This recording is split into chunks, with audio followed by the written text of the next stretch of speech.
我是瓜皮儿，主星女第1季前情提要。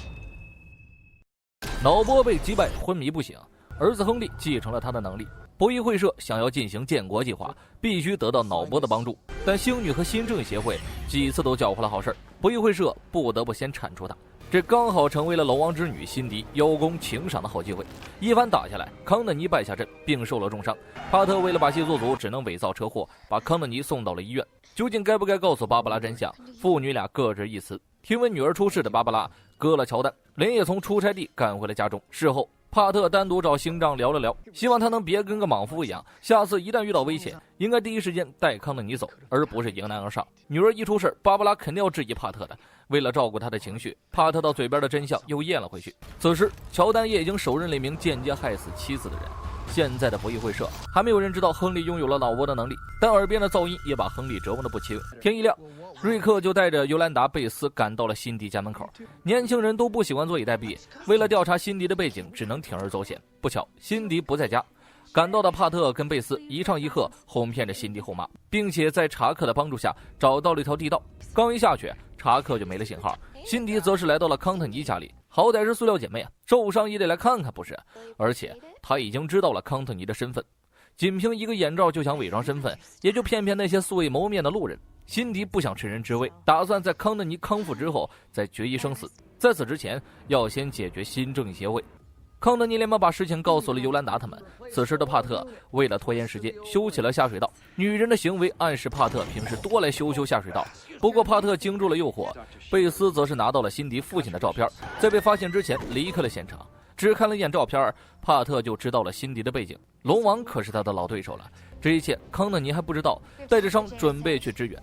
星丈一开始是拒绝的，帕特的话的确说服了他，但超英讲究的就是一个救人要紧。另一边的亨利也逐渐发现了父亲的秘密，因为信息量过于复杂，亨利着急忙慌地出门透气儿。殊不知此时康德尼已经与辛迪对决，打斗过程中辛迪坠向街道，刚好就碰到了亨利。两女之架势给亨利吓得不轻，再加上控制不住的读心术，失控的亨利释放了冲击波，强行将康德尼他们分开。在他暴露能力的一瞬间，龙王便让人把女儿抓了回来，因为他的目的达成了，有了亨利就不再需要脑波。而后亨利通过读心术辨别出了康德尼的身份。由于今天突然承受了太多秘密，亨利再次逃走，回到家后才冷静下来，一点点翻阅了父亲留下的录像带。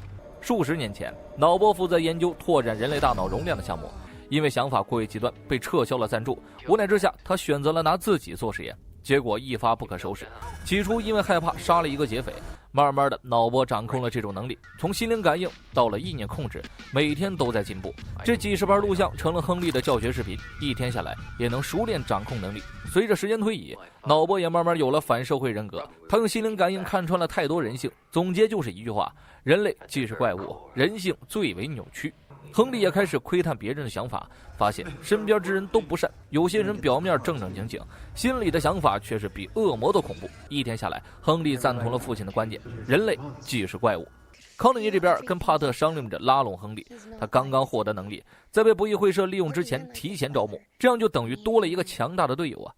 其他人还在寻找辛迪的下落。自从昨晚一战之后，辛迪就退学搬家，实际上这都是龙王安排的。这孩子太不稳定，又有点精神分裂，龙王只能把他关进小黑屋，然后找机会抓住亨利。帕特认为贝斯发现的通道是关键线索，而且之前康德尼在学校也见过这种通道，想必博弈会社的基地四通八达。康德尼很快就在医院找到了亨利。心灵感应的好处就是无需多言，亨利秒秒钟就知道了康德尼跟脑波之间的事儿。可对于康德尼的拉拢，亨利选择拒绝。那些思想肮脏的人可比博弈会社坏多了。他现在不相信坏人能变好，反而相信好人能轻易变坏。镇正厅里，因为割了乔丹的事儿，芭芭拉心里一直觉得愧疚，所以邀请乔丹一家晚上一起吃顿饭。到了晚上，乔丹一家准时赴约。卡梅伦本就喜欢康德尼，饭桌上两家人聊得贼投机。因为乔丹一家祖籍挪威，有时候飙几句挪威话，听得帕特他们一愣一愣的。简单的唠唠家常。添饭的时候，康德尼被烫了下，可当他把高温的饭菜端到乔丹手里后，乔丹就那么随手端了起来，丝毫感觉不到温度。康德尼连忙找借口叫来了帕特，他感觉乔丹就是冰柱。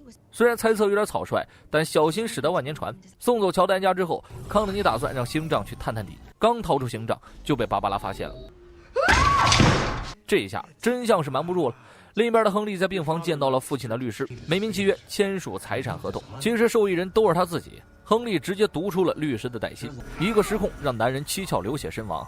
再回头一看，发现父亲已然苏醒，而且一脸懵逼啊！一番交谈下来，亨利发现父亲丢失了10年间的记忆，最后的记忆停留在妻子玛丽去世前。虽然还记得自己拥有脑波的能力，但是对于不义会社的事情都忘得差不多了。总归是父子团聚，都没有想那么多。同时，帕特·康特尼也把真相告诉了芭芭拉，可他还是不相信。乔丹平时很善良，工作上特别照顾自己，不像是那种要毁天灭地的反派。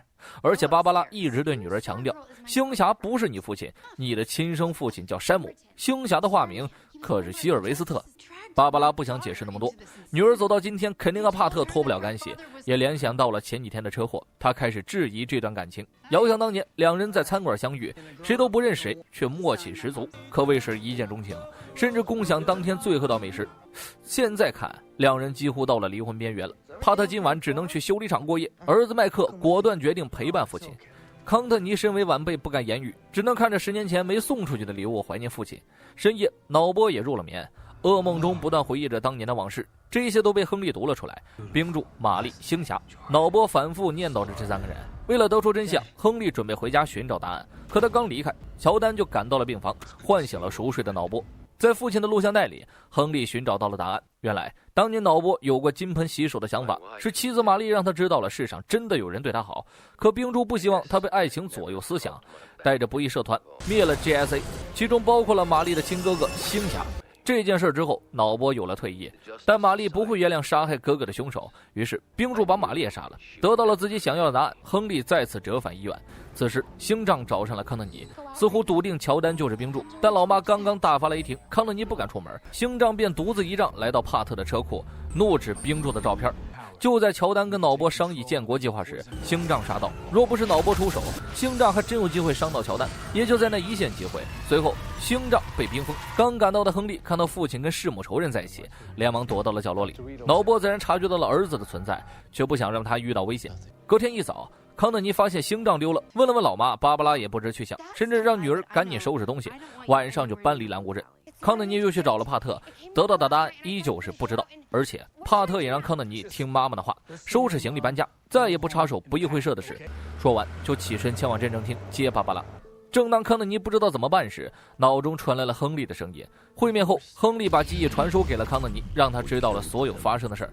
康特尼这才发现，亨利居然是自己的表哥。表兄妹立马决定合作，亨利去救父亲，康特尼找回星仗，把来龙去脉告诉团队后，除了贝斯外，全员不同意让亨利入队。尤兰达就不用多说了，当年因为亨利被霸凌了那么久，瑞克的脑回路总是不一样，认为亨利是脑波派来的卧底，两个人还差点动了手。总归最后意见统一，决定一起保护康特尼一家。芭芭拉这边偷偷给山姆发了邮件，内容为女儿出事了，还没有收到回复就见到了帕特。夫妻俩放下恩怨，打算先保住女儿。此时乔丹一家赶来答谢招待，大家表面上和和气气，但这次芭芭拉留了一手，暗中录下了乔丹一家的挪威语对话，只要翻译过来就能判断乔丹到底是不是坏人。另一边，新正义协会潜入了地道，兵分两路，康特尼、亨利、尤兰达去寻找星仗和脑波，其余人侦查情况。15分钟后会合。